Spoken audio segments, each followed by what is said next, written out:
Welcome to the Comics Coffee Metal Podcast, episode 149.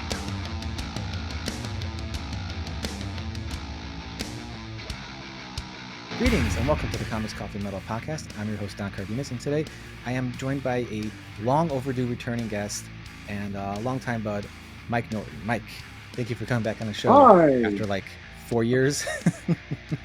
Yeah, I know. overdue, You're way on overdue TV to now. have You like have a great camera and stuff. Yeah. I don't think was I on camera the first time? No, you were pretty early on. I did like 3 or 4 episodes video. You denied the world this? Yeah. I mean, you know, I could only present so much amazingness at once. But now the world is ready. Now the world needs this. The world needs. You check out the weird bald patch that my grandfather gifted me, I guess, with genetics. I did. This just started. Look at that. That's weird. Starting to look like Seeley.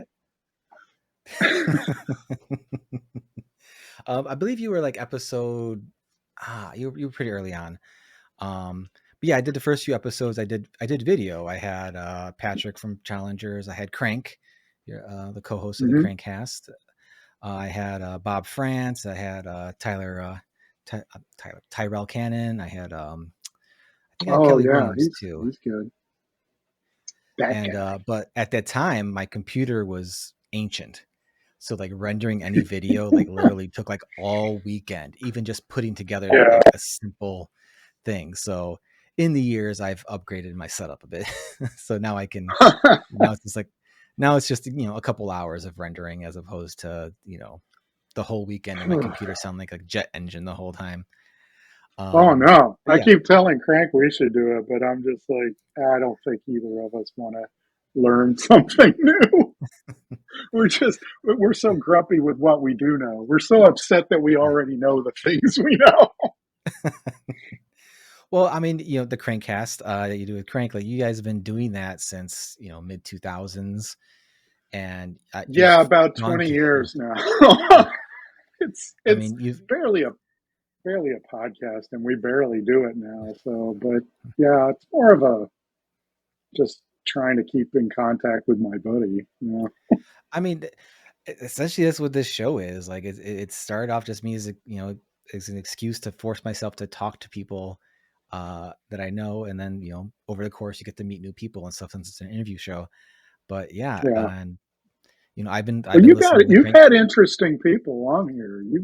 I've been very lucky. I guess it's like you don't go for the obvious choices as far as like if you're looking for like a comics guest.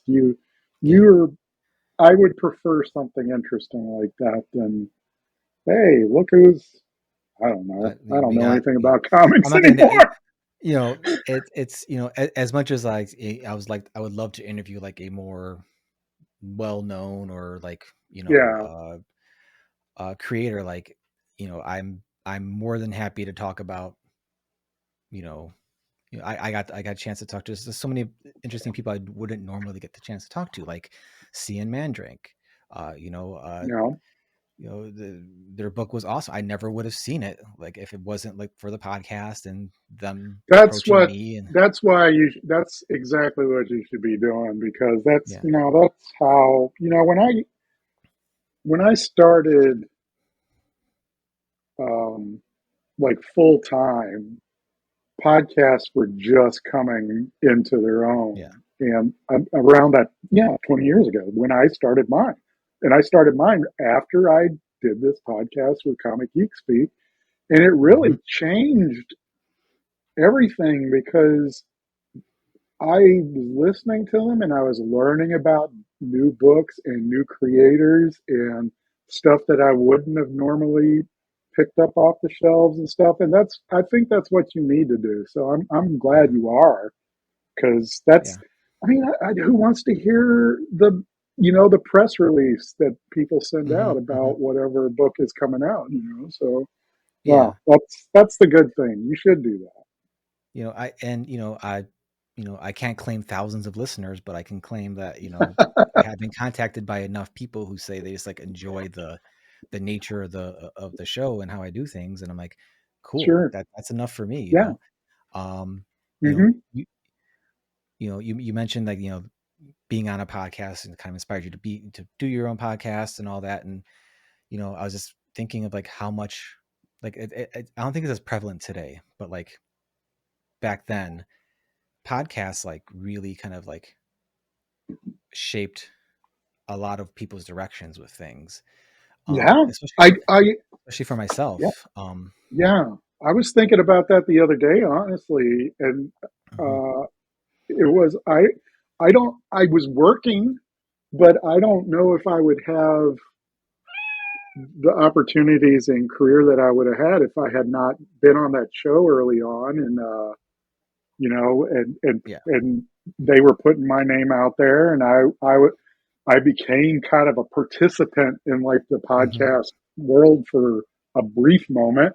And so, you just meet people and it becomes like a community. Yeah. I mean, even going so far as like, was it Comic Geek Speak? No, Around Comics. Yeah. That was another one I was on. Yeah.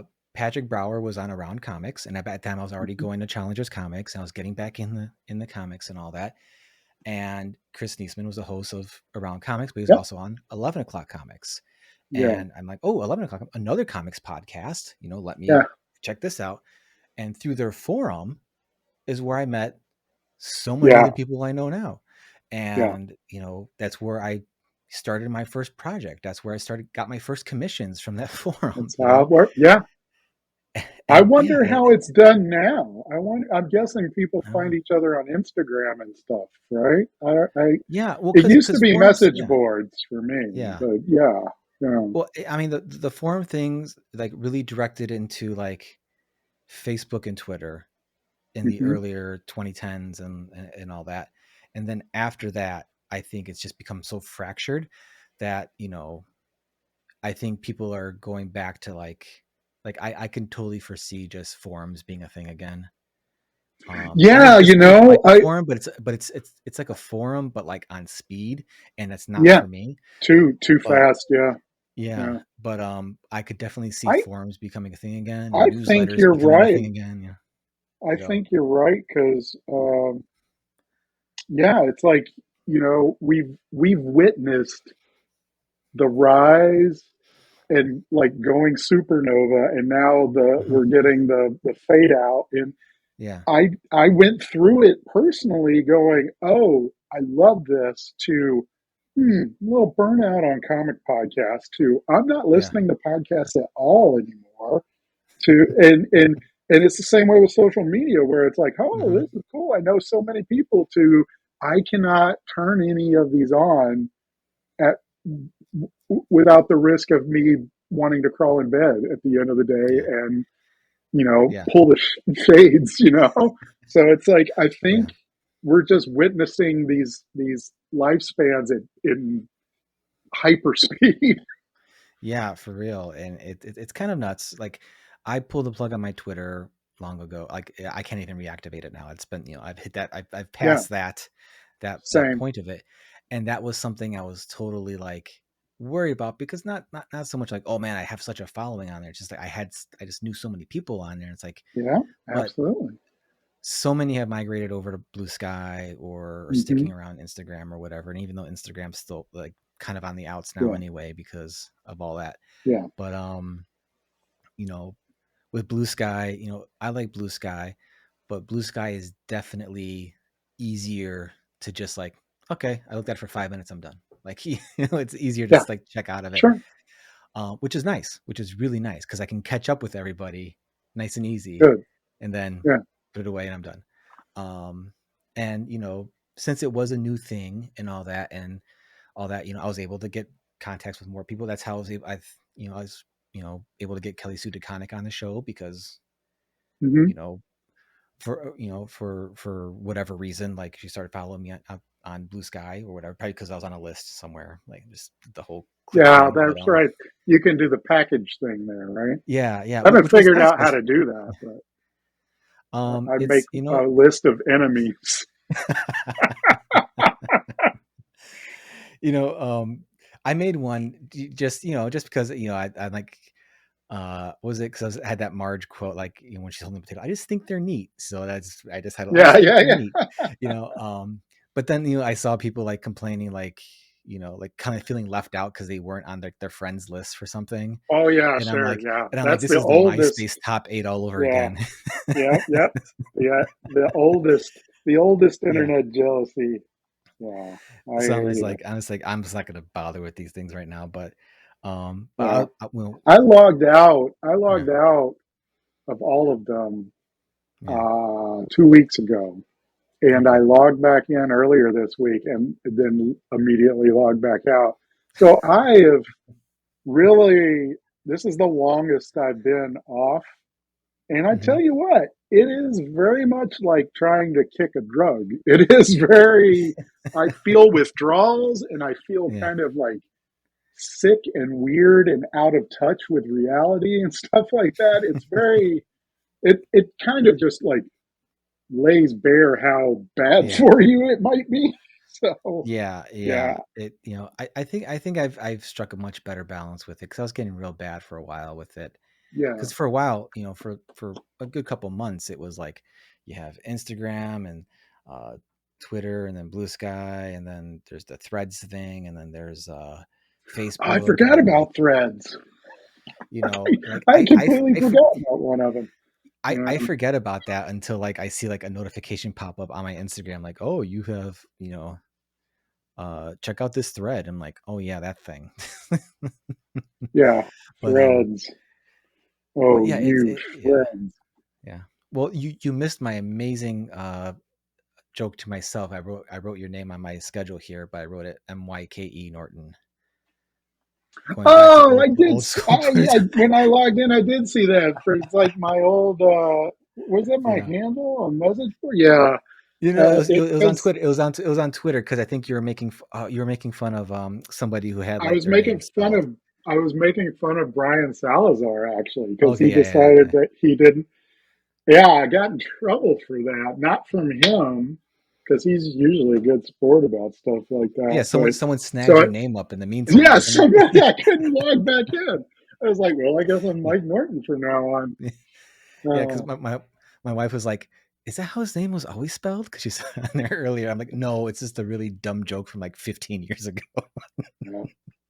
It's still my PS5 handle, I think. I still use it like that because I Yeah, thought it was so funny. but yeah, it's been fine. Like again, I like Blue Sky enough. Like the engagement doesn't seem to be like for promoting Oh, things doesn't seem to be it doesn't seem to be near. anywhere. I'm It doesn't worried seem to about be it. like, Yeah. yeah, it's not near peak Twitter, but sometimes things get through, you know, or Hmm. whatever. And I'm not overly worried about anything. We'll see, because Twitter, I'd already like shit the bed Oh, by yeah. Yeah. Place at was that point garbage. anyway. You know, because Yeah. yeah, just if you look at the metrics of our last couple EV Kickstarters, like the first one we did, Twitter was huge for us, and then by the third issue, Twitter like wasn't shit. It didn't bring anything in. Um, It's good to which know. could have been two ways. It could have been like, well, yeah, it was bad, or we just hit everybody we were going to hit on Twitter already from the first two, so they're already involved because they get emails Hmm. anyway for that. So it is what it is. But you know, but you came up in the podcast with like when podcasts were actually hard to do, like getting hosting and doing all that stuff. That's Because the thing. I now don't there's know like if they've 10 apps ever for free. been. You can just do this, you know, super easy, and like just Sure, upload but it and whatever. yeah, you had to know how to build a website and you had to know what an RSS feed was. I don't think Yeah. it was any harder than that.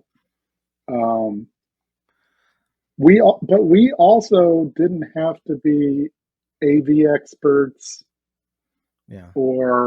or marketing. Everybody's got to Mhm. be a marketing person now.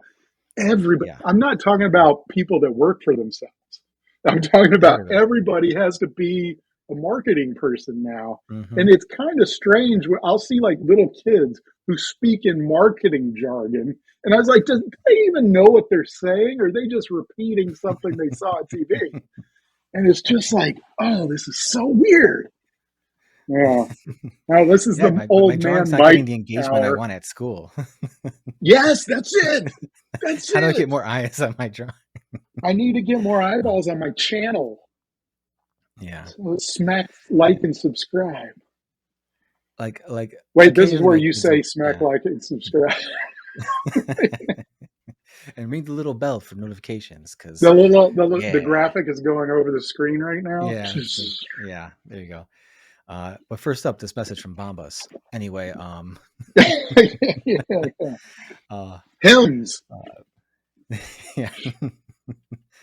So, but yeah, occasionally my kids will bring up like whenever like I'm like messing around with my channel or something, my son's like, "How many subscribers you got?" I'm like, "There's 5. Leave me alone." Yeah, right. You got 1 million subscribers? That's the No. If I thing. had 1 That's million the subscribers, schoolyard you'd have a thing. much nicer house. Yeah.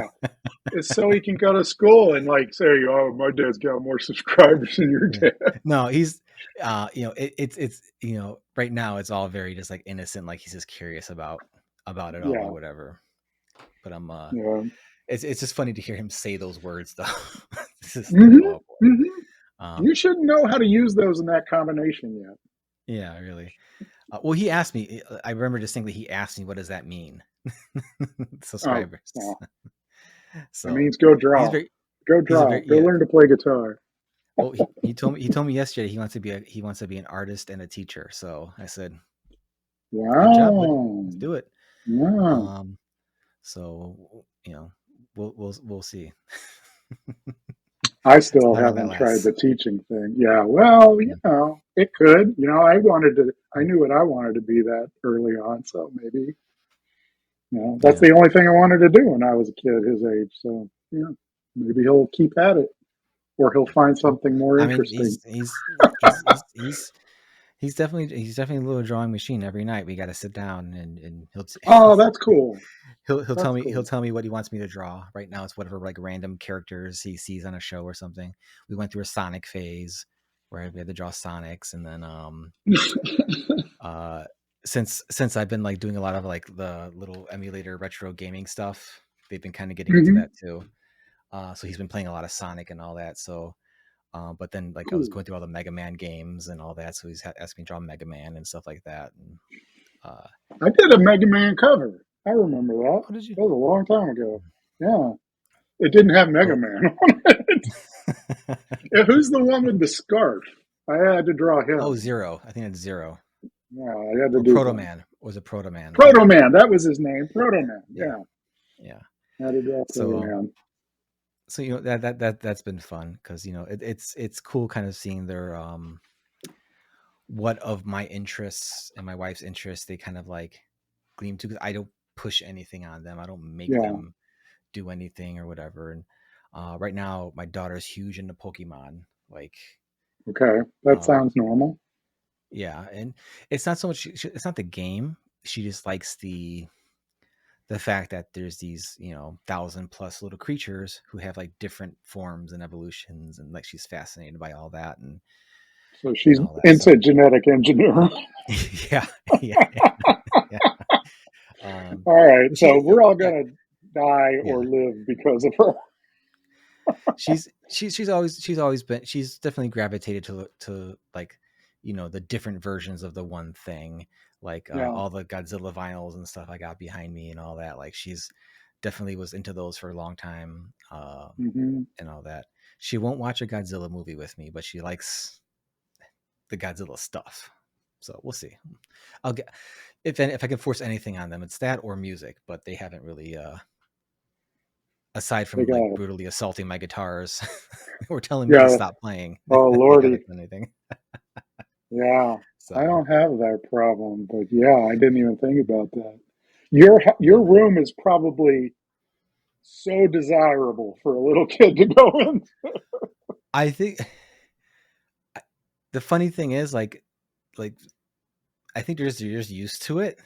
So like they come in and it's just like, all right, whatever. Oh, what's this random, like the other day, I forget which one of them was. They were playing with 2 batteries. I had a little story with the batteries. I'm like, I have all this other crap around me. Yeah. Because that's the thing. That's the thing I say, don't touch that.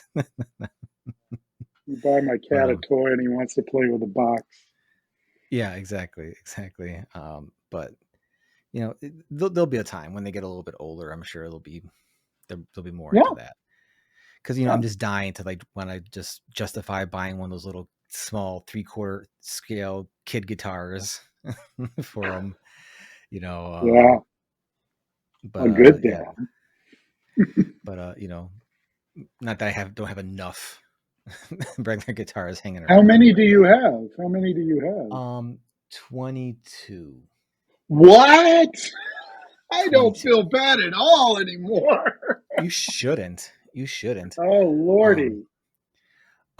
yeah, because my wife just got me one of those Strat kits to build your own or whatever for Oh, yeah, Christmas. you built them before. Yeah, I've always Um, wanted to do that, but it sounds like too much work. well, the Kirby Cosmic V behind me, like it's in a little bit of disarray right now because I was doing some pickup swapping, but that one I put together from a kit. Hmm. I think the rest though I just did mods on or whatever. I have a Hmm. Epiphone Gold top. I'm going to probably be stripping down and painting and something crazy. And I still have the Strat kit that I haven't touched yet because it's too cold to paint anything. But I'm going to make that into like a Spider-Man kind of Strat situation. Oh, cool. That'd be cool. Yeah. Yeah. Yeah. I've told my wife a few times, like I could see myself as I get older, like as a hobby, just like finding old beat up guitars and just like rehabbing Hmm. them and just like selling them cheap or giving them away to kids or something, like just something to do Sure. because I just like doing that kind of stuff. But You know, I you know, I I won one. I won a guitar from Chicago Music Exchange a did couple weeks you? ago.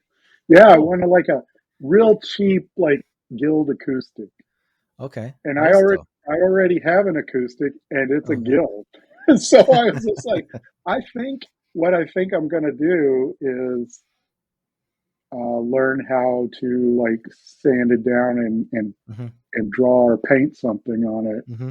and then Yeah. maybe like give it away or sell it or something Hmm. like that. Well, But yeah, that I've Jackson seen Dinky you've you done that sold me. before.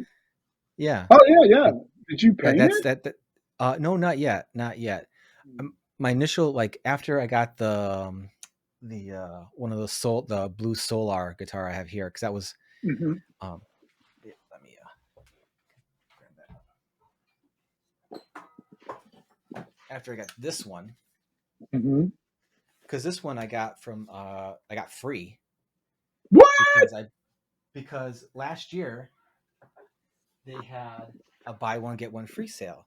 So I I buy cheap guitars. None of my Yeah. guitars like they're all like Firefly or reasonably priced. Mm-hmm. But then I wanted this Solar Explorer baritone thing here, the Evertune bridge, So they which if you had don't know, buy one get one free. yeah, that one was like 1,500. So if you bought that, you got to pick from a list of like their $800 guitars because they had overstock from the Mm-hmm. past couple years and all that because guitar sales skyrocketed in the pandemic Yeah. and then kind of came down. They did that Yeah. sale again this year, but now they have a budget line called SYFY Solar. So that Mm-hmm. was the one you got free.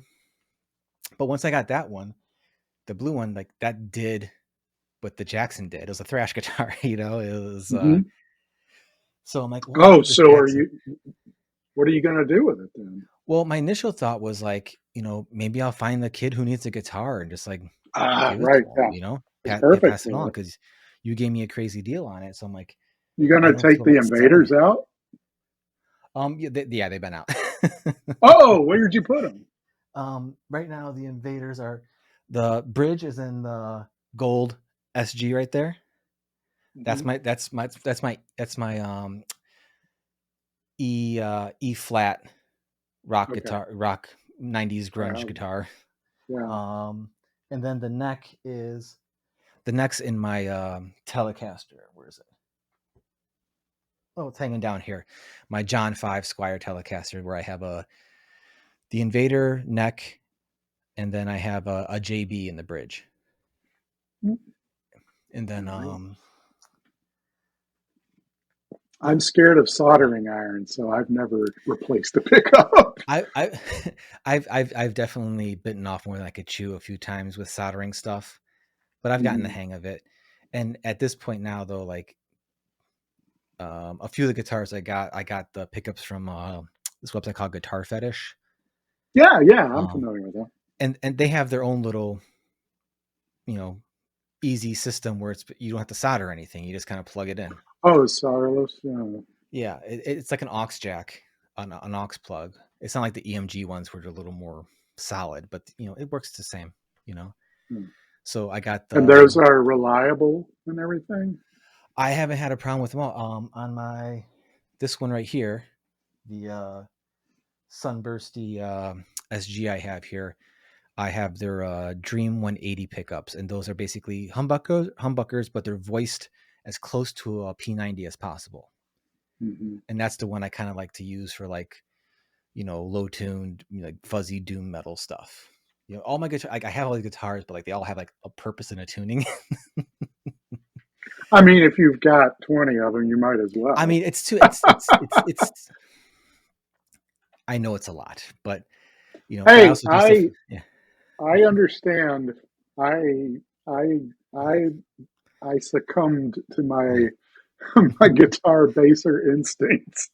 I've just recently gotten rid of some of them, and I still have the same number for some reason. I don't understand how that works. That shouldn't physically be possible, but well, it for me, it kind of became a thing where it's like, well, I kind of want like one of every kind. So I want like a Strat type, and I want a Super Strat, and a Les Paul, and a SG, and like just things just happened where I just got them, like the gold that like the story, the gold SG there, like my wife bought that for me for my birthday. Yeah, it came broken. It messed up. It was broken. Yeah. But I was able to glue it back together, and it's been solid as a rock ever since. But they sent me the other one, so now I got two there. And that's a Firefly, right? Yes. I love. I've been happy with all my Fireflies. They should not be that good, should they? It's like, why are they so good? No, and that's before they switched to stainless steel frets, because the silver Telecaster here, that's a baritone. That's got stainless steel frets on it. I don't know how that's possible. I don't know, man. There's definitely some kind of civil rights crime or something going on. The funny, our mutual bud Kevin Mellon, like we're always messaging each other guitar stuff and all that, and he knows. He said he's got a couple of Fireflies too, and we both at the same time were like, because Firefly had some sort of announcement about like someone knocking off their guitars. And it's like, you are a guitar knockoff company. You don't get to about someone knocking. That's crazy. Yeah. Like they have very specific knockoffs that they do. It's like, there's no denying what you're doing. Yeah, exactly. That's funny. And that Solar Explorer baritone, that's the most expensive. That guitar costs as much as like half of the ones on my wall here put together, but can I tell a quality difference between them? Yeah. Is it enough to matter to me? No. I'm not a touring musician. Right. I'm sure if I had to go on a tour, I would think twice about buying a Firefly to take with me on tour, but like here it's fine. Well, I think like I saw a video of like Chris Buck, and he used to tour with Squires all the time just because it's like, I don't want to get my real one stolen. Well, and these days, people are more, at least in the stuff I've been reading, stuff, people are happier with the quality of Squires and Epiphones more than Gibsons. I'm super, like, I love some of the stuff that this is. My first guitar ever was a Squire like this. It's one made in Japan. And then I have this one that I just got, the Esquire Deluxe, which is all it. I mean, and it's awesome, and it's Squire, so it's like, but I mean, I haven't got the setup you got. Well. This happened more out of necessity than anything else. even like drilling into my Kallax bookshelf to put some down on a lower level. Oh, those are fastened. Yeah. Oh, that Well, makes sense. I did some digging, and like the main, the top of the Kallax, it's a press board thing, but if you Mm-hmm. put the right anchors in, like Mm-hmm. it'll be fine. So I've had them up there for a couple months now. No problems. So I've been Mm-hmm. pretty happy with that. But as I was saying, the Jackson that you the Dinky that you sold me, at this point, I think I might just, sand off the whatever coating is on there, because it's a Yep. natural color. And Mm-hmm. I was probably going to sand it, and I was probably going to, paint it white, and I was probably going to try to draw or paint like an EV from EV and the Helsings on Mm-hmm. there. And then like when we do the trade Good. Kickstarter, throw it in as a tier, like get this guitar, That's okay. So that's kind of what I was thinking, because yeah. I'm about to do a Battlepug Kickstarter for the new Mm-hmm. book that I did, and I was like, well, maybe I'll put Battlepug on this Guild guitar.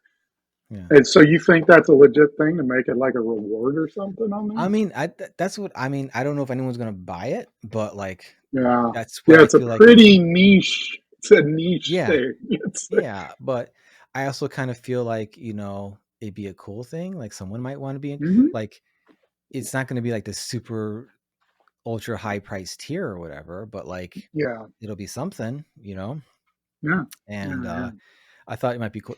And worst case scenario, no one picks it up or whatever, then I have a guitar I painted my character on. Like, what's wrong with that? yeah. That's the cool thing to have. I'll just frame it up properly somewhere or whatever. Yeah, I mean, Yeah.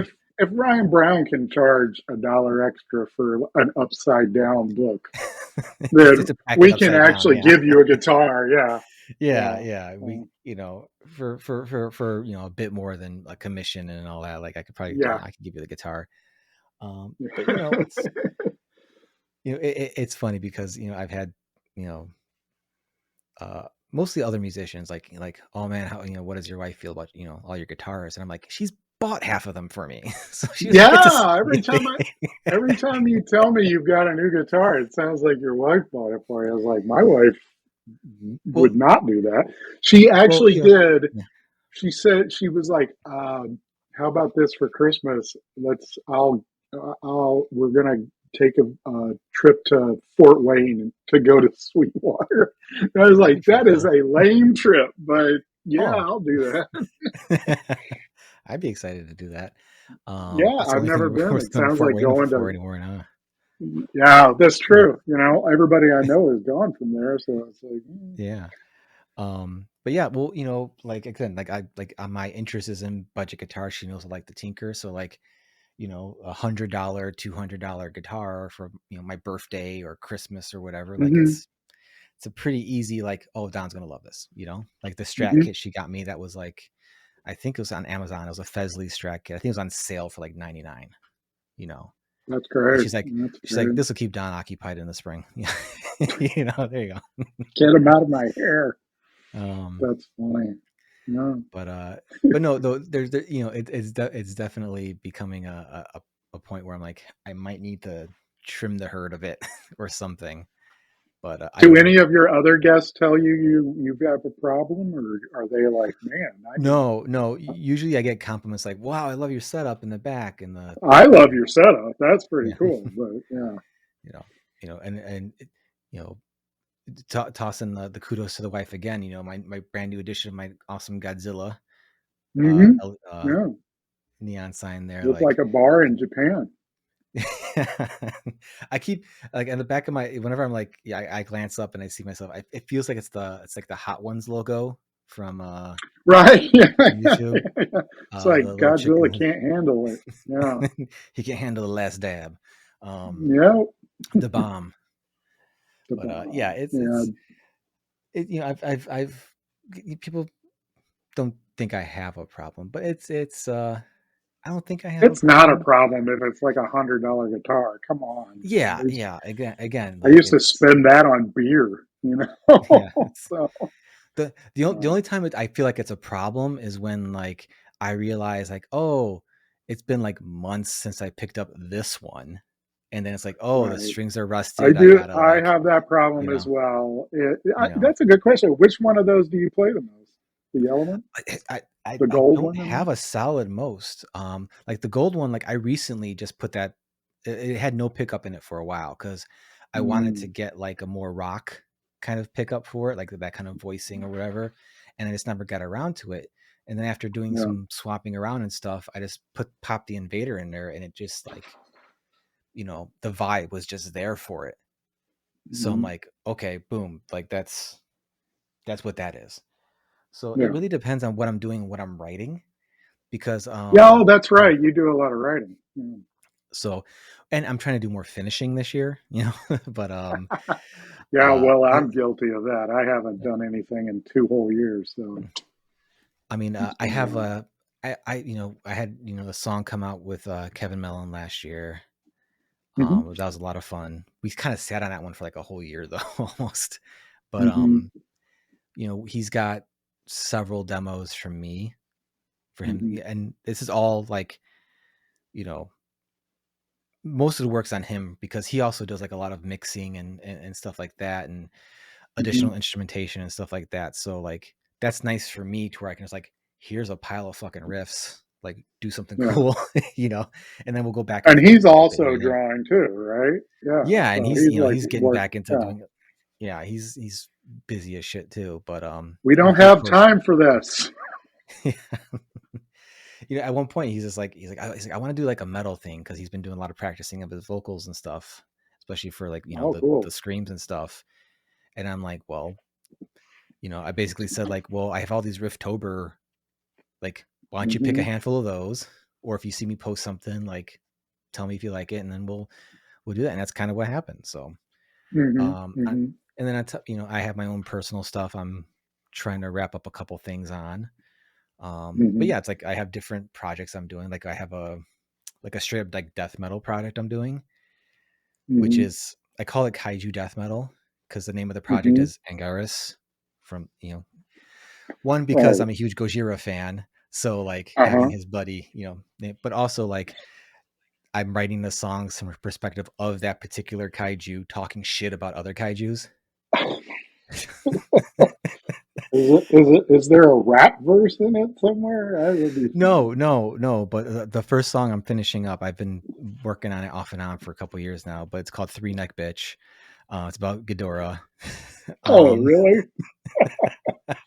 That's funny. so like I have the music down, I have the vocals demoed. I just have to like put it all because it's death metal. It can be kind of crappy if it needs to be, but I don't want it to be like that crappy. I want to make it seem like I tried. But like Yeah, if I I'm mean, playing with, I don't yeah, know. I don't know. I mean, is that a truism with death metal? I mean, not really anymore. It's more so for black metal. It's like if it sounds like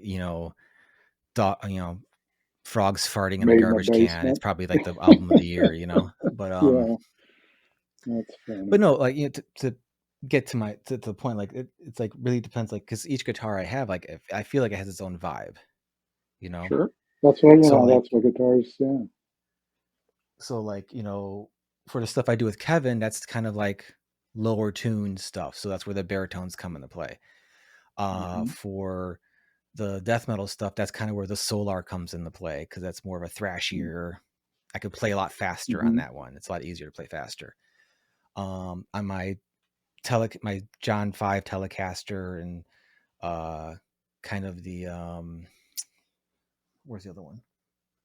The Les Paul there, which I put budget active pickups in there, so it's kind of like my broke ass James Hetfield guitar. That's kind of the more regular metal stuff.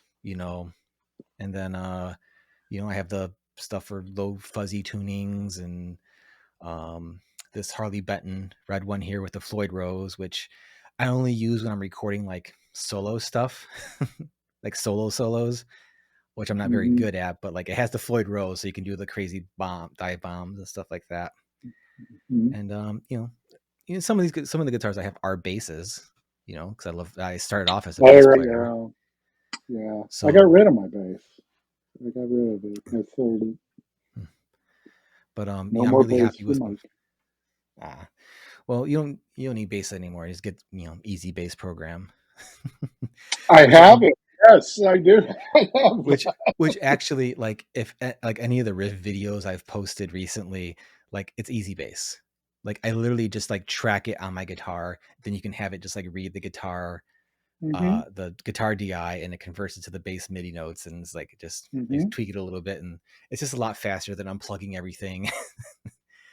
And I think, Crank sent me some stuff, and I think he was horrified when I sent back some of it. I like my version of it. I think he was a little like, oh, I like things to sound like they've been played on something. I mean, yeah. I wouldn't use it for like something I'm like putting out officially, but like for a dumb riff video on Instagram, like, it's fine. No, don't get me wrong, I love it, because I mean, the less I have to deal with other people, the better. Yeah. Well, also, look at this cat; he's going crazy. Okay. So that's kind of like all that jazz, and slowly I've been getting some pedals and stuff. I got this nice little Mooer GE 200 like modeler pedal thing. Which the modelers are. Oh, is it supposed to look like a Kemper? It looks like a Kemper to me. Oh, it's a pedal. I see. Yeah, it's a multi-effects pedal. Yeah, it's laying up. Other pedals on top. I have Oh, I see. I have a Cave Bear fuzz pedal from Dave Jordan, non-human audio. Oh, cool. I have another Fuzz Seeker fuzz pedal. I have the Joyo Monomyth, which is basically like their version of the dark glass stuff for like a third of the price. And then like a synth pedal and this a regular overdrive. And then and again, with the exception of like the Cave Bear, which I was happy to pay full price for because Dave's a bud and I'm happy to support his venture here. Like they were all super cheap. The Mooer was a bit more, but it's a really good modeler. Like, if I ever actually had to play a gig, I could like take that and like put it just to a power use that. and use that. So, but like a lot of it's nice because if I wanted to like work on something, and since I shared the office with my wife, if like during the day, she says she doesn't mind, but I feel like I'd be bothering her. Just if my headphones, she'd be hearing clink, clink, clink, clink, or whatever. I can just go. Pop in some headphones and I'm very self-conscious about that. Yeah, too. That's I've done as much as I can to soundproof this room, and it's not so that any recording sounds better. It's just so that nobody can hear me outside of it. I just don't want anybody to know what I'm doing. And now it sounds like I'm a serial killer. Well, the one bridge I haven't been able to cross is like trying to do vocals when people are around.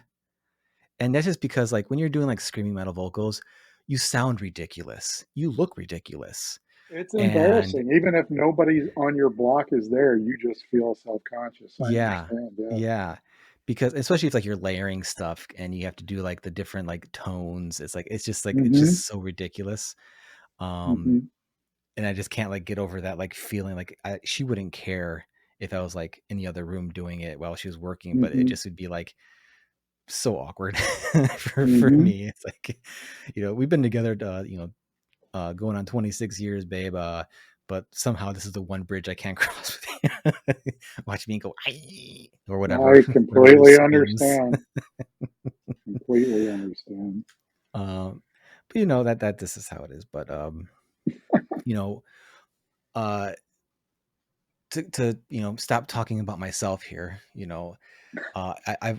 I've obviously been a fan of yours since the go. And just, Crankcast is still one of the only podcasts I listen to on the regular. Everything else has kind of fallen away, but it kind of helps that you guys have been pretty infrequent. So they don't pile up as much. It helps me. So, if I'm, they come in handy, I can just pop it on while I'm doing the dishes or going grocery shopping or something. And I got you guys in my ear. And I'm sure, I know Crank knows how to find it, but I don't know if he actually bothers to check how many people actually listen to the show every week, every time you guys post. Yeah, I don't know either. Getting information out of him even if it's just benign and mundane, you can't. Sometimes it's very difficult with Crank. He's a mystery wrapped inside a riddle, wrapped inside a ham. I know it's at least me, Mike Schwartz, Captain Colin, Bill Duke. Yeah, Bill Duke. Yeah, luckily I still have Bill Duke just sitting there dry shaving while he listens. But yeah, but it's just one of those things where it's like, sometimes when you guys talk about like, how much longer are we going to do this? I kind of get bummed out because I'm like, well, it feels like, I'm not, how else are we going to be updated on what, the shenanigans that right. Gets into? Well, keep in mind, I've been saying that for about 10 years. You have been saying that. I don't think I'll ever, I mean, it's my excuse to talk to Crank, and I'm kind of a weird person. I mean, I present as a normal person most of the time, but I have a hard time,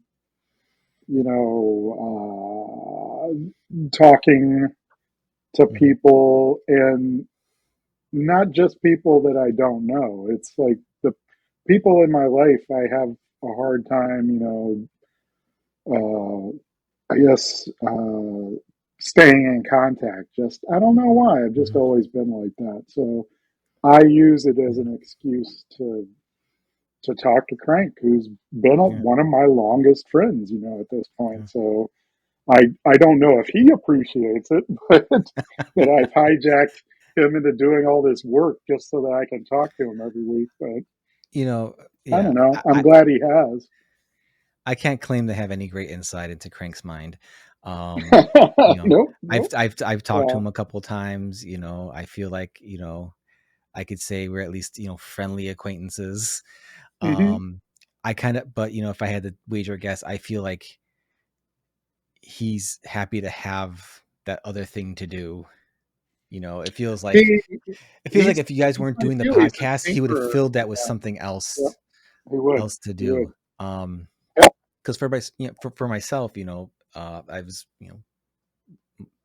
just a couple years ago diagnosed ADHD, and I'm like, oh, that makes fucking sense, and a lot of it is like that, like out of sight, out of mind situation where it's like, oh shit, I haven't texted X in like months. Hey, how's it going?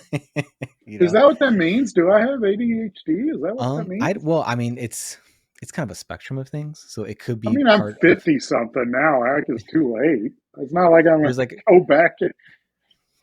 Well, for me, it just kind of was like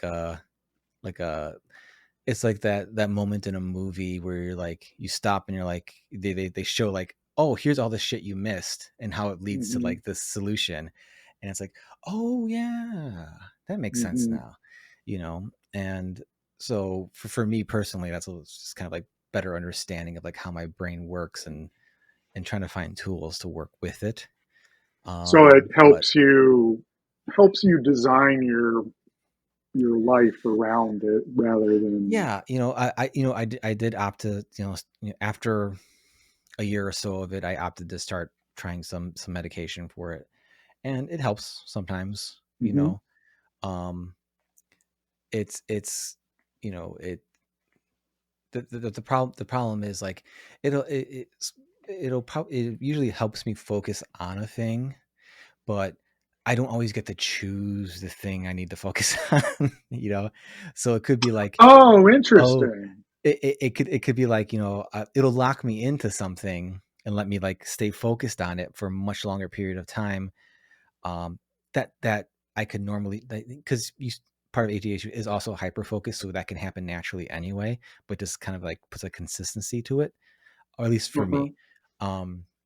But it could literally be like, instead of like, oh man, I'm locked in on work today, I'm getting so much shit drawn. It's no, I just cleaned out all my kids' toy cubbies and scrubbed them down and rearranged everything, but it needed to be done and it got it done. So I don't always get the point where the missile's going.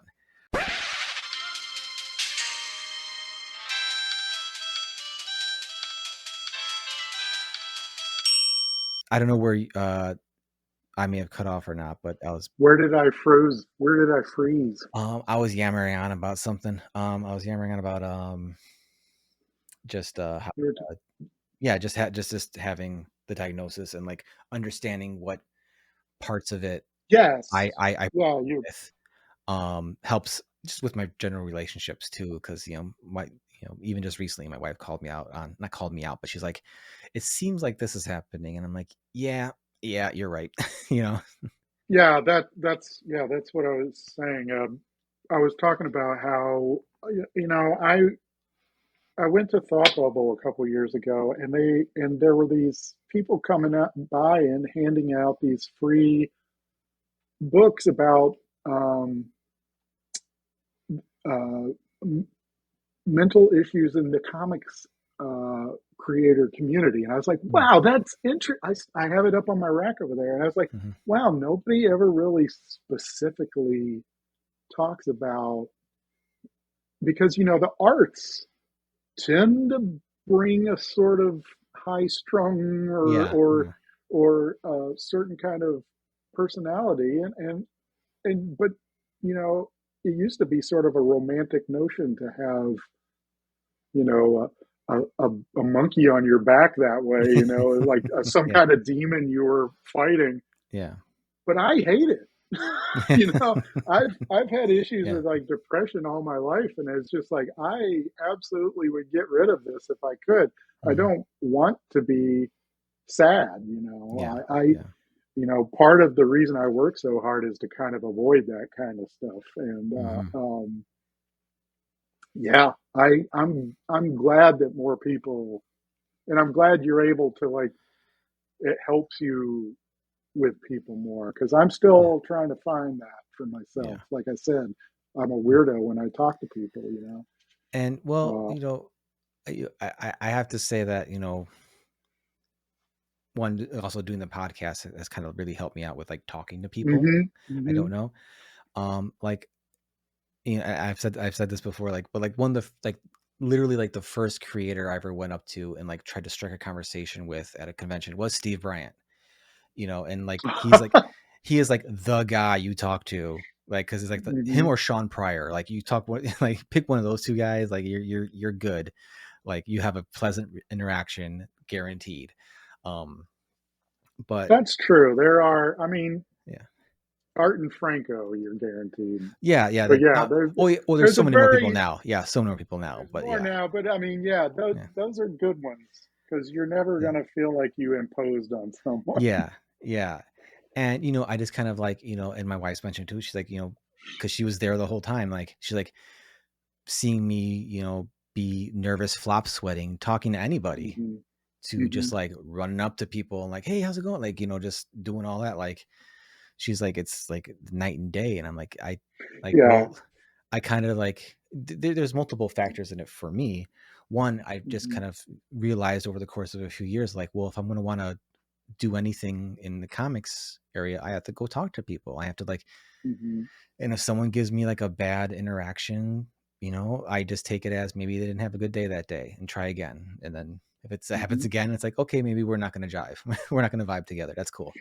Yeah. And then you move on. And I've told this to other people too, like don't, like, there's going to be people you think like, oh man, we are going to mesh. We are going to connect. We're going to be like buds. And then like you talk to the person and it's like, you guys are on two different planets. I And feel like I'm I feel like I'm the other person in that scenario for so many people. Like, oh God, I didn't think it there's was still gonna him. go like that. Yeah. And it's like, and there's people where it's like, I thought like, oh wow, we have like all these similar interests. Like there's no reason why we shouldn't be, at least much more friendlier with each other, much more communicative with each other. And it just doesn't work. So it's like, it's not on them. It's not on me. It's just, it wasn't there. Like the vibe wasn't there.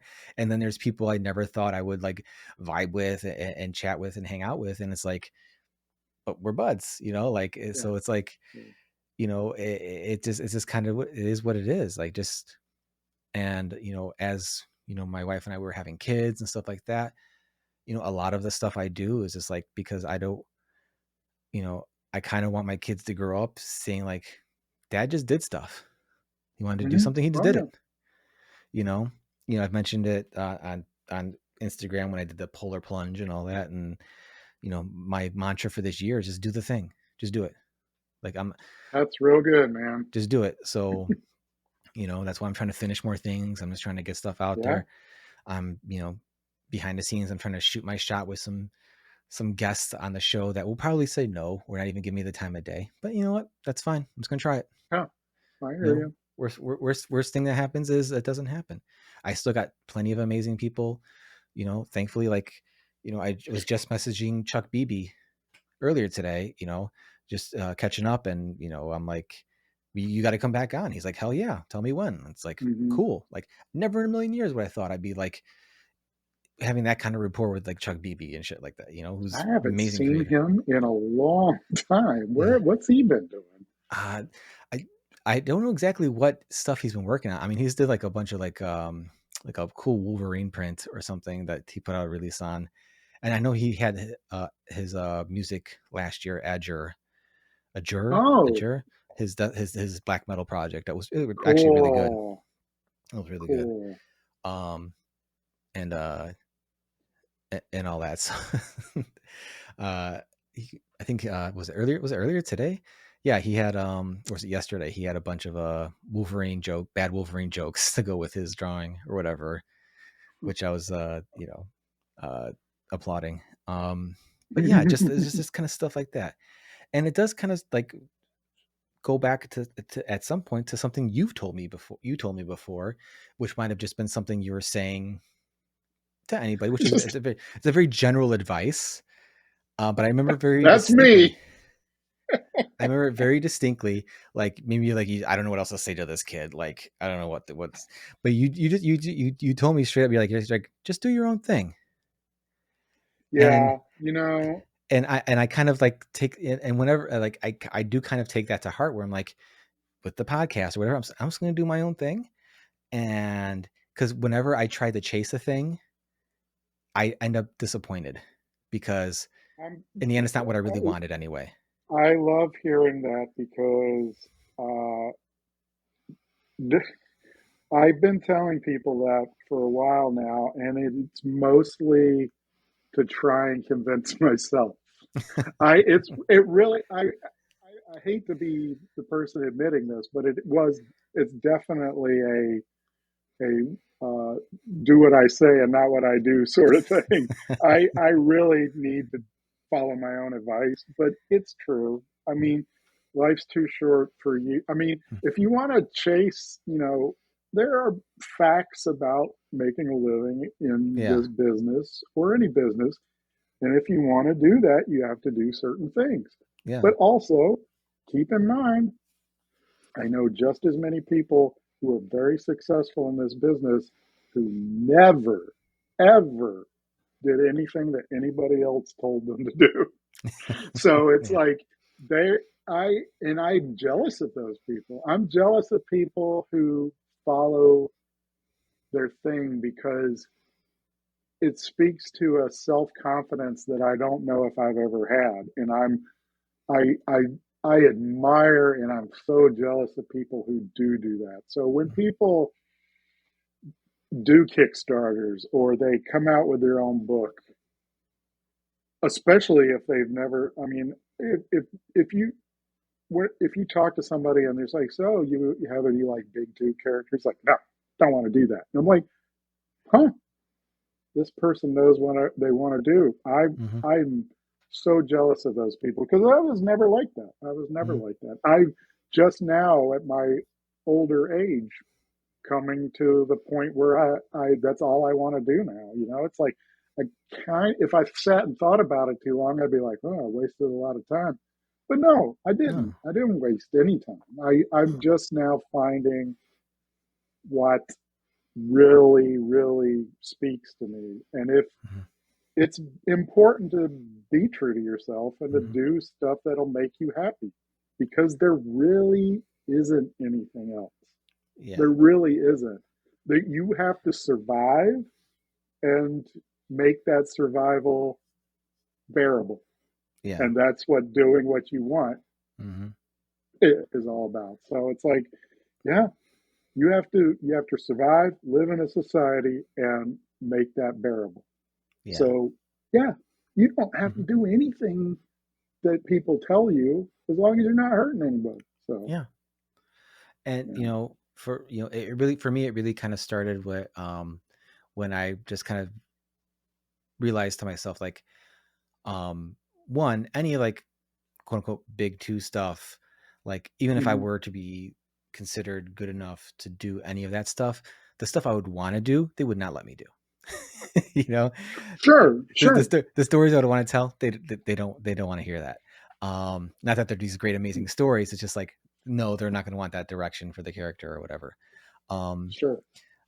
you know, and but like I also was, back when before, I had kids and all that, though, I was kind of like, you know what?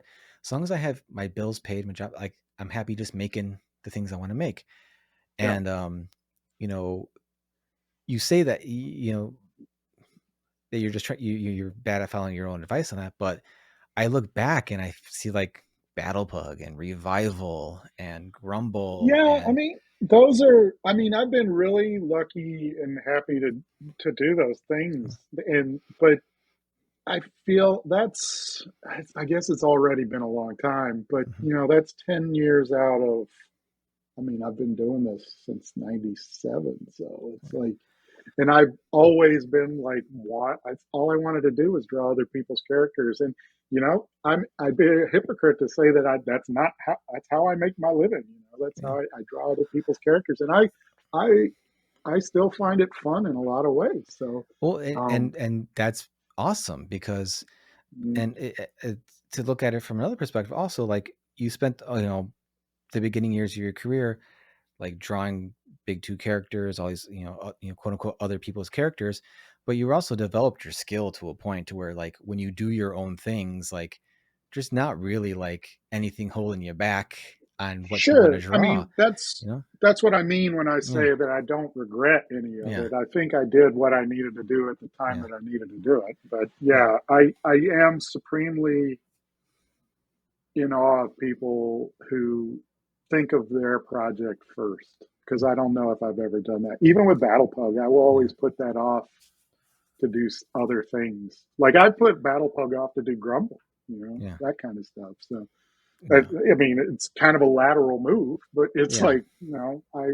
I feel like my stuff can always wait, and I'm Yeah. trying not to do that. I'm trying to get off my butt this year, do the Kickstarter, Well, and maybe yeah, if it helps any, here, one, when you were doing Battle Pug initially, like, I was at a pretty like low point with my job I was doing and just a whole lot of stuff, and like that was like one of the highlights of my week is seeing a new Battle Pug. oh, that's thanks. That's real nice to see. You and Blast Furnace, Yeah, Ryan Blast Brown's Furnace made Blast me Furnace, laugh too. were I were loved, highlights in yeah. in a pretty shitty period. And then Mm. um, the book you had come out last year with Rafer Roberts, the Rock Gods of Jackson, Tennessee. It Oh yeah. is no hyperbole, like, and not in any numbered fashion, one of my top 5 favorite books of all time, comics. It just Really? it just sat there, and That I'm like, that this thing's makes me freaking real amazing. happy. That And makes me real. That's a real personal book for me, and I was kind of yeah, sad that nobody seemed to have read it. But yeah, I've yeah. for what it's worth, I've said praises numerous times on the show, and like it's like the best 80s coming of age band story that you've Oh, never heard, that that's you never seen, plus fucking mutant warthogs. Like, yeah. it's a win-win-win-win Thank you. all I around. appreciate that. So that's a compliment for both of us. Yeah, I wanted to do this like poignant diary kind of comic, and then I looked at what I had, and I was like, "This is a bummer, man." So I called up Raver, and I was like, "Can you make this weird?" And he's like, "Yes, that is my specialty." Yeah. And so he made it, and I feel like it is more me with the weirdness in it, because Hmm. it's just like I'm uncomfortable talking about things I find bittersweet, and I Hmm. definitely find that time in my life bittersweet, because it's like I remember at the time not enjoying where I was, but now I have fond memories of it. And you know, some of those people aren't alive anymore. You know, it's weird to think about that, but some of the people that I based in that book, you know, have passed on, and it's just like weird to think about that. So it is a very special book for me, and I know you said you read it, but I don't. Yeah, that's really nice of you to say. Thank you. Yeah, I mean, it's. I've definitely gone back to it a couple times, and am very vocal, especially on the show, about talking about how I don't make time to read comics as much as I should. So I have a that problem with again, the that. fact I went back to it several times, and it did feel a lot like you, and you know, and your kind of like your humor and your outlook and stuff like that. And you know, I was very you know, I was anticipating a lot, just because, you know, a music book from Mike, you know, that's going to be fun, you know, I know it's gonna be good. And just like, yeah, it was just, it hit all those notes for me, as you know, like that kind of stuff does. I don't want to constantly compare it to like an 80s movie, because that's just, it feels almost Well, reductive to that's do what that. we did. We You know, did it. I mean, that's but all I watched is yeah, that stuff. So yeah, it's like, of course I yeah. was going to do that. So, You know, but you know, I feel like as I was reading it, I kind of felt like I was, you know, watching it on a VHS or something, you know, like it's no, just that's kind of like, perfect. it's just that vibe was like perfect with it. Me and Um, Rafer both wanted that because yeah. he exercised some demons in there too. You Mm-hmm. know, the character who's telling the story in the book Mm-hmm. is, you know, more him than anybody else that I knew, because I mean, physically he looks like somebody I knew as a kid, but Mm-hmm. that character is definitely very Rafer. So it's like having it's weird. It's like playing a home movie, but Rafer's there for some reason. You know, that kind of thing. It's like, Yeah, yeah, what yeah, the hell? You weren't here. yeah. That kind of thing. So it's kind Mm-hmm. of cool because he's sort of like a little brother in a lot of ways to Mm-hmm. me. And I love being able to share this back and forth with him that way. He's Yeah. very cool. Yeah. You know, and that's kind of one of the things, I guess, like, I guess you guys been working together for a few years now, but it feels like super Hmm. recent, but it feels like um you guys just gel together really well with Yeah. everything. Like I you guys tend kind of, to, yeah. you know. There are a few people that I you know, like Sean McKeer was one of them, and Mm-hmm. just people that if I, because as I mentioned before, it's very difficult for me to keep a relationship going like that. So I need to find somebody that's actually going to probably do more of the work. And Rafer is definitely that guy, and Mm-hmm. Sean isn't so much, but we don't talk as much. So it's Yeah. like we look out for each other, but we're lifelong friends now because we worked on stuff, and it's not like that with everybody. Mm-hmm. Yeah, it's just you know, special people. You know. Yeah, yeah. And you know, I can say that, you know, like your collaborations with people, like they've definitely been somewhat like inspirational to me, in that like what I'm looking for in collaborators too, just someone I just Hmm. kind of gel with, you know. Yeah. And you know, I'm super lucky that Steve and I are like, you know, just kind of the same a lot Hmm. with Hmm. things. He's really great at like fleshing things out, and like, you know, giving reason, you know, like I throw a lot of like, this would be a cool moment, this would be a cool moment, this has to happen, this Hmm. has to happen.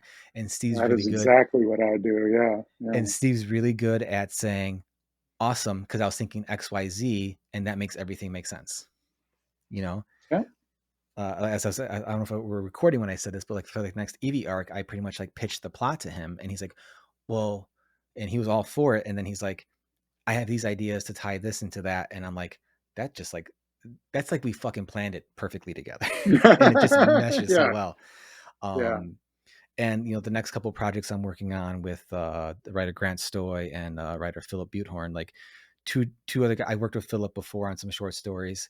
I love his weird, like, black humor, kind of like Hmm. just offbeat shit. And you know, Grant's also like, I don't know if you do. Do you know Grant Stoy? Have you guys cross paths? I don't think so. Um, I'd be he embarrassed if I do.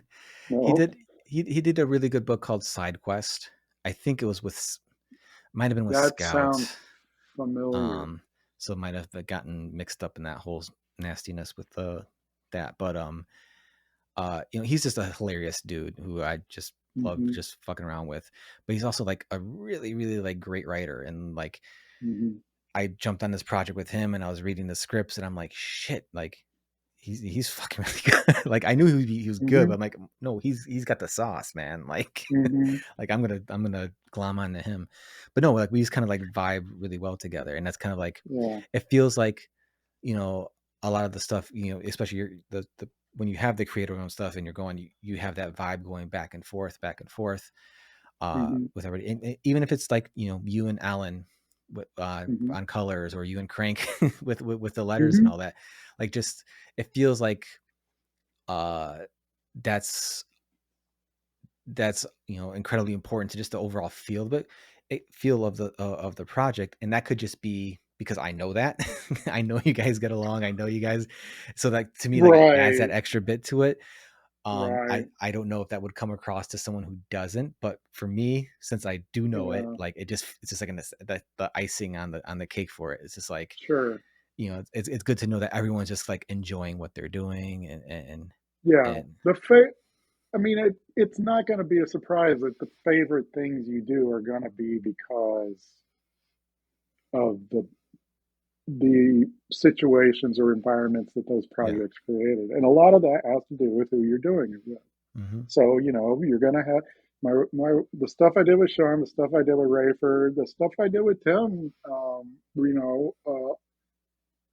We had, I feel like, a special kind of thing that Mm-hmm. we've done together, and yeah, those are the things that's why I feel like I do stuff, is Mm-hmm. because that is what makes it exciting. Yeah. That makes you Yeah. want to do it.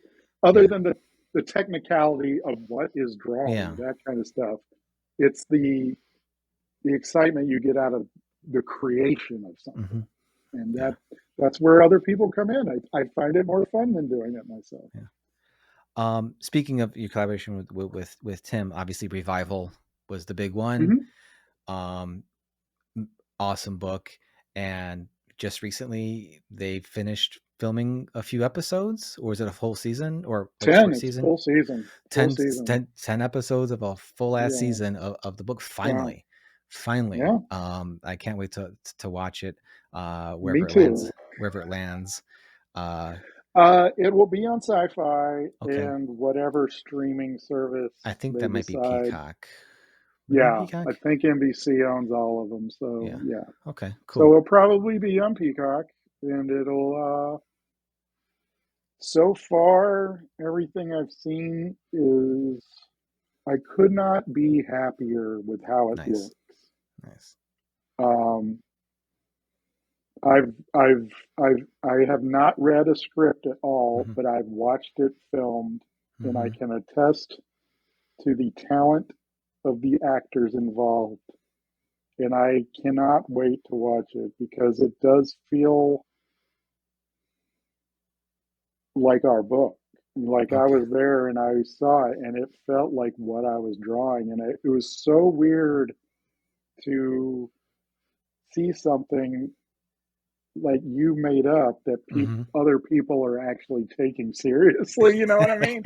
It's like they had to go off on their Mm-hmm. own and make this thing that you came up with, and Yeah. you Yeah. didn't ask them to do this. They No. just did They it, they and they so they saw what you made and you're like, I need to make this into a thing now. Like, it's very strange, and it's uh, extremely ego stroking and humbling at the same time.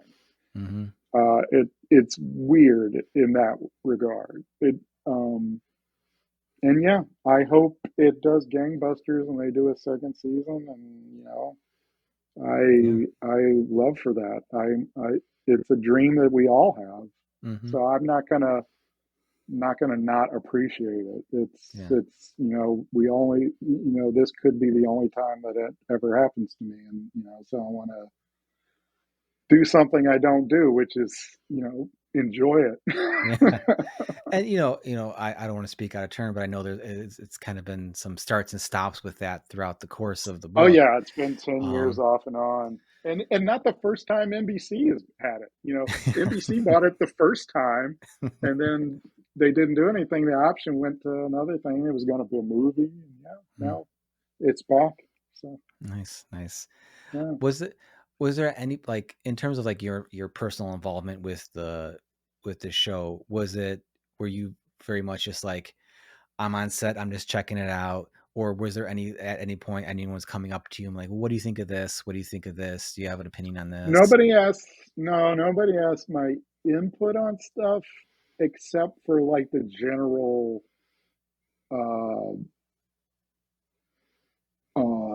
involvement of the like they are very faithful to it.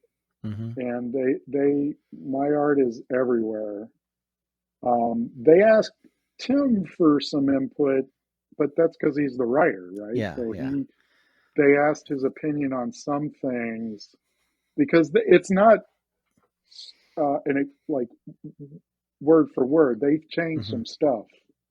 So, but yeah, I didn't get like a lot of creative input, but we were there, and Tim got to take stuff home, but he was there on the last day. Oh, okay. So I couldn't steal anything. But you he didn't get your came home with headstone? like an arm. No, I didn't get my headstone. Put on the hoodie and everything, and I was just like, I couldn't fit in that hoodie. That's for a 16-year-old girl, It's an arm sleeve. Yeah. So, nice. But yeah, it's an out of body experience for sure. And at the beginning, I didn't want anything to do with it because I haven't had the greatest luck in Hollywood, and to kind of resented it. I still kind of do, but it's like I was like, don't tell me about it until it's on TV. And now that it's actually going to be on TV, I can't get enough of it. So tells you, I'm a wishy-washy guy.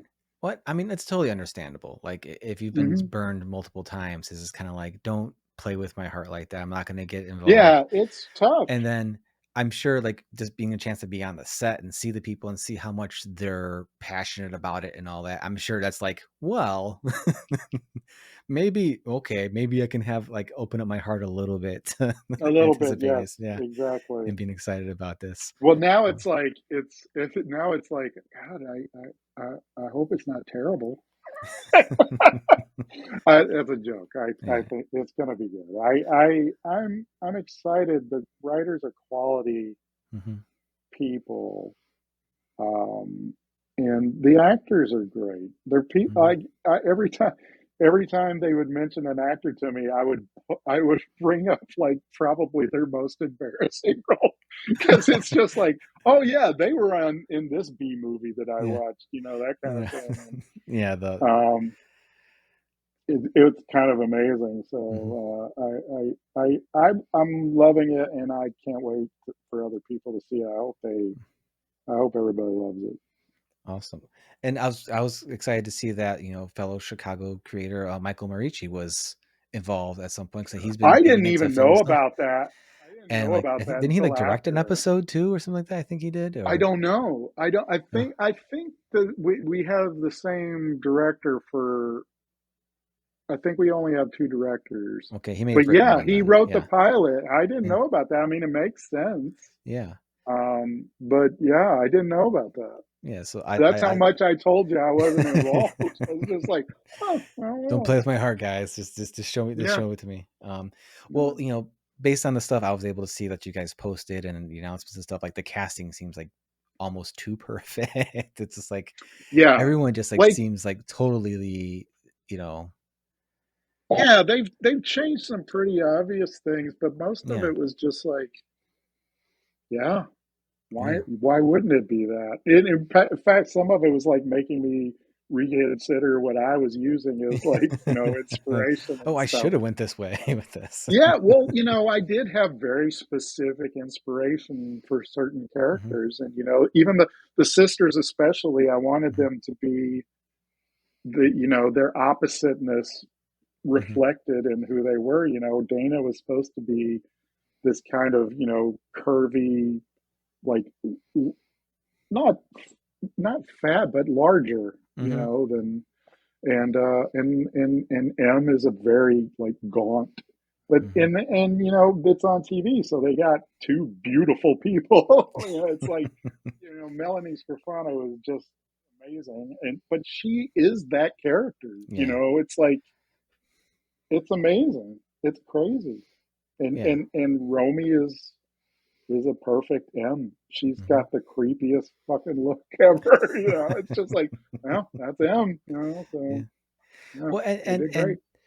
And even though you had like in mind this distinct visual differences between the characters, that was never part of like the story of like no. In fact, it's just you're just trying to create that visual dichotomy of them just being different people. So it was build never it up for yourself. So it really was just more about who's right for the character, who brings this person to life and all that, which is really cool. David, who plays Wayne, scared me like Wayne. It was like, that is somebody I don't want to make angry. It's just like it was so cool that they found the character the way I guess I didn't expect people to. It's like only I know that character like that. It's like, no, they got it. Nice. I can't wait for it to just show up and so I can binge watch it, or however they release it. Hopefully in time for spooky season, because that would be perfect. I think it's going to be spring or summer, so it'll be okay. You can watch it on Halloween if you want. And then I'll make sure my my original number 1 through whatever is up on eBay. Yes, you should. I'll bring out my long boxes. I'll see what I can do. See if I can get rid of some stuff. But I swear I'll only use it to fund buying the compendium. So I have it all in one spot. You have a murder weapon of a book. Yeah. And more Firefly guitars. Yeah, I could probably buy the company at that point. Yeah, that's right. Yeah. And on top of Revival, hopefully this sparks that it's a success and all that, and then maybe, just maybe, could be some sort of Battlepug adaptation somewhere. I am talking to people about it. Okay. It's just that I don't, like I said with Revival, I don't expect anything until something happens. More than arm's length. Okay, whatever. I mean, I could tell you stories about Battlepug. It's just like, it's heartbreaking. But not heartbreaking is you got some new stuff coming. You got a whole. Is this like a whole new? Is it like a whole new story, or is it a whole it's new book like a chapter? miniseries. It's 150 something pages, and it's just crazy. I mean, it's been like 6 years in the making, so I'm really scared that people will find it dated. But it's definitely, I wanted to write something that allowed me to use the warrior and the Battlepug anywhere. Like I didn't want to just be confined to a Sword and Sandal universe. Yeah. So I wrote a story that allowed me to do that, and it's crazy. It's weird, and I'm not sure everybody's gonna like it, but I'm doing it. So I hope that people do. Are you keeping the Cosmic Doggery? Okay. Awesome. Are you keeping the format the same, kind of like the landscape-ish, or are you going more traditional? So when I started doing the series at Image, I just decided to do regular comic size just because Mm-hmm. it's easier, Yeah. It's funny because people were asking me, is like that album size, people really dug it. But at the time, I got a lot of flack from, retailers about, I can't put this on a shelf, so it's like, It look, it I doesn't mean, fit. they look really nice on my shelf. That's all I gotta say. I, Yeah. But, you know, yeah, it was kind of a, it wasn't a favorable aspect of the book when I put it out originally. So I was looking forward to making it simple. And now that I've done that, everybody wants the old way. And I was like, I can't blame them. I really like that way too, but I'm stuck with uh, it. it's always something. It's always something. Yeah, it's always something. Nobody's ever happy. Yeah. Awesome. Well, do you can you speak to any type of time frame you're looking at for launching the Kickstarter at all, or are you I still want to looking do at? it. Honestly, I want to do it next month. I want to, Okay. start dropping hints about it because I am done.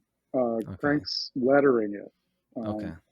So all I need to do is just send it off to a printer. And so I'll just start. I've been setting up the campaign and everything. And basically just putting it off out of deep existential fear about the whole process. So it's I'm wanting to do it next month, and if not, Okay. definitely March. So it'll be Okay. soon, everybody. So Okay. yeah. Awesome. Yeah, because that's yeah. I would love to have some more Battlepug in my life, and Yeah, obviously I would like to do more of it. So yeah, whatever this will be a litmus test. whatever I can assist with, please Oh let me yeah, know. yeah, yeah. I'll Um, get my street team yeah, out there. start plastering it everywhere. Yeah, I'm yeah. most likely not going to be tabling at C2E2, so I'll probably just be walking around. So um, Lame. if it's going well, I mean, tell them give me a table. No, I'm saying lame. I am Yeah. saying lame. Yes, Well, lame yeah, in all I, ways. I don't take it. I don't take it to heart because last year was the first year I got in like first round being picked for the table. This year I didn't. It's waitlisted, and I'm like, I don't feel like you know we're gonna have Evie and the Helsings number 4 by then, but we're not gonna have the Hmm. trade. And to be honest, Hmm. that it costs so much to table there.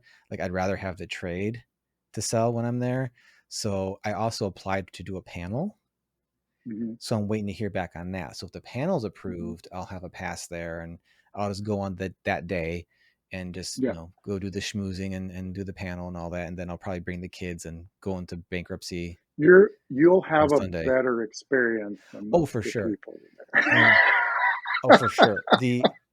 Uh the best experience I ever had at C2E2 was I think it was well, what year was that? I forget what year it was, but I didn't have a table. Okay. So I Hmm. went on Friday and I Yeah. was just talking to people, doing the whole thing, the whole rounds. And then I ran into Mike, who's doing the Arts Alley, not Mike Negan, but the other Mike who was Oh doing yeah. it for a Right. while. Right. Right. Right.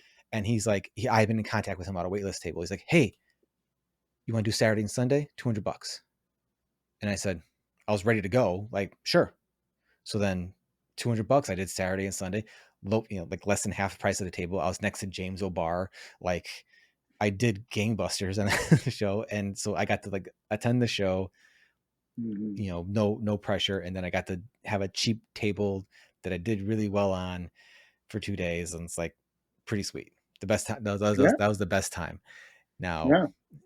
now if I could, do that for every show, that'd be nice. Like just a day where you just don't have to do anything. And then I considered It's doing that last year. I considered just like shutting down on Sunday and just like, having the family come and we just do that or whatever. But, you know, uh, I do kind of have to like, not spend all my money Oh go, yeah. Yeah. because even if it's even though it's local for me, like the parking and the cost of the tables more than Sure. enough to like worry Sure. about like getting the money back. And I can't imagine the stress people have when they're actually traveling here and like I don't do it a whole lot yeah. because of that, and I was trying to only go to shows that I was invited to because of Mm-hmm. that.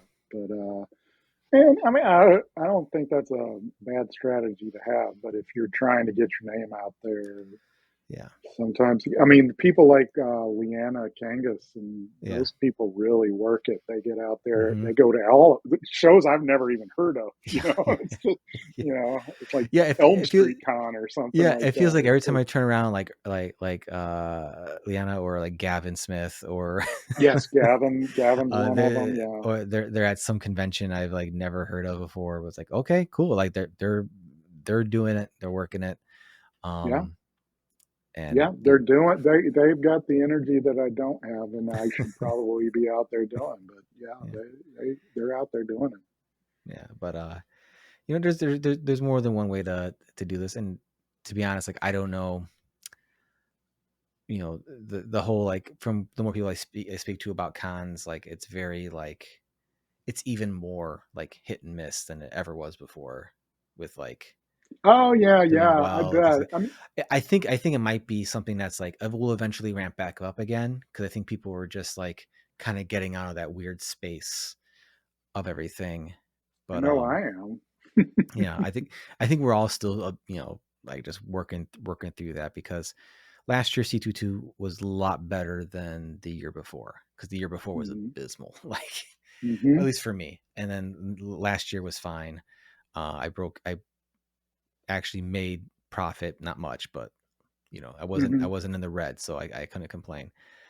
But yeah, so we'll see. But I'm just happy to, regardless, I'm just gonna be happy to be going there and just seeing the people I don't normally Mm-hmm. see. You see them like And once a year. Yeah, yeah, that was yeah. why I did it. Yeah. Yeah, and especially, even though I'm like 40 miles north of Chicago, it's like I still don't see the Chicago people as much as I as I want to, Yeah. Well, you I know. live here and I don't see the Chicago people. Yeah, yeah. Mm. I'm just gonna I show up at yeah. wouldn't see people if I didn't have a studio with some people. I wouldn't I'm just gonna see show up at anybody. 4 Star one day, knocking on the door. You guys let me in? Go on. Five. You wouldn't be the first. That's how Jim Terry got there. He just showed up one day and didn't leave. uh, Not that far off from the truth. Speaking of people I don't see enough of, and I really need to get Jim on the show, because he's amazing. But yeah, it's gonna be interesting. It's gonna be interesting, but it's still pretty early in the C2E2 announcements thing too. So who knows who's gonna be there? Who? Because I've seen several people who are usually there every year, and they're like, I didn't get in. So it's like, okay, Yeah. okay, that's I had that happen one year. Yeah. yeah, and so it's gonna be interesting, but regardless, it's just, as far as I know, it's like a true, like, kind of more or less lottery. So just don't take it personal and just move on. Mm-hmm. Mm-hmm. Um, I literally, I just told my wife, like, I'm bummed I don't have the table, but I'm also like, okay, I don't have to worry about making more prints. I don't have to worry about Mm-hmm. getting some stock in. I don't have to worry about, paying for the table and all that. Like, that kind of almost evens out for me right now. Yeah. Because Right. I'm sure if I really push hard, I could find someone to split with, or whatever. Mm-hmm. But like, Right. I've done it. I think I've done that show enough times to where I'm like, the glimmer is gone. Of like, I got a table, I'm doing it. Yeah. She's like, yeah, it's nice, but of course, as we get closer to the show, I'll probably get the opposite feeling Yeah. and spiral down. But for The now, FOMO. everything's cool. Yeah. Yeah, Sure. Sure. everything's cool. But yeah, I don't want to keep you up too much longer, Mr. Norton. It That's is. fine. This has been fun. Well, yeah, we don't get to catch up too much again. No. I don't get out to nearly as many challengers events, and I know you don't either. Oh, I don't either. I don't uh, either. I'm in here drawing or trying to learn how to play guitar. So. yeah, and it's always great to chat with you, though. But Yeah, and you too. We should do it more often. and it should, yeah, and it doesn't have to be on a podcast, like you say on the crank. It doesn't have to be a Yep. podcast. We can just chat. Mm-hmm. More than happy, especially one of the things I did notice, like, once I finally, like, oh man, I have like this big swath of my day now uninterrupted, Mm-hmm. where I can just work. All the people I knew who used to be like on like the hours long Skype chats or whatever, just hanging out, whatever, no one does it anymore. Yeah. So Yeah. it's just Funny. me. It's just me annoying my wife. Your cycles aren't syncing up like you Yeah. thought it would. Yeah, I Yeah. hear you. Yeah. So I'm gonna need to force some of these for these people to get Mm-hmm. back on and communicate and all that. But anyway, Mike, it's always awesome talking to you Yeah, you too, and man. catching up. And I can't wait for more Battlepug. Can't wait to watch Revival. I want to Thanks. hear more of your music because you shared it with me one time, and they were actually really good songs. I really enjoyed Well, them. I mean, obviously, I need to learn, but that's what those were for. So, yeah, Yeah, I know yeah. you are one of definitely less than a handful of people that I've I let feel listen to those. I feel very honored. Like even I was playing it and my wife was like, "Is that Mike?" Because she could recognize your voice. I'm like, "Yeah." She's like, "It's a pretty good song." I'm like, "It is." Like he's got some good tunes on here. Like there's some really You're cool very melodies poppy. happening, some cool parts, and it's not my usual jam, but I'm kind of all over That's the place right. Yeah, anyway. yeah. I don't You I know, don't do chunka chunka. I'm more but of a that's not the But I'm not all chunka. Like I'm literally trying to convince Kevin Mellon to do a cover of Straight Up from Paula Abdul. Like I'm trying to that and King of Wishful Thinking. I'm trying to get him to like, all right, so seriously now, like third like weird internet Yep. option business. So we're gonna call it. Once Okay. again, thank you so much for coming on. Always a blast to chat with you. Everyone go check out Battlepug and Revival and Grumble. There's plenty of trades and back issues and stuff to go check out to catch yourself up before the show, before the next volume of Battlepug, which I will definitely be talking about on the show whenever it happens. And yeah, Mike, thank you so much. Bye. I love you.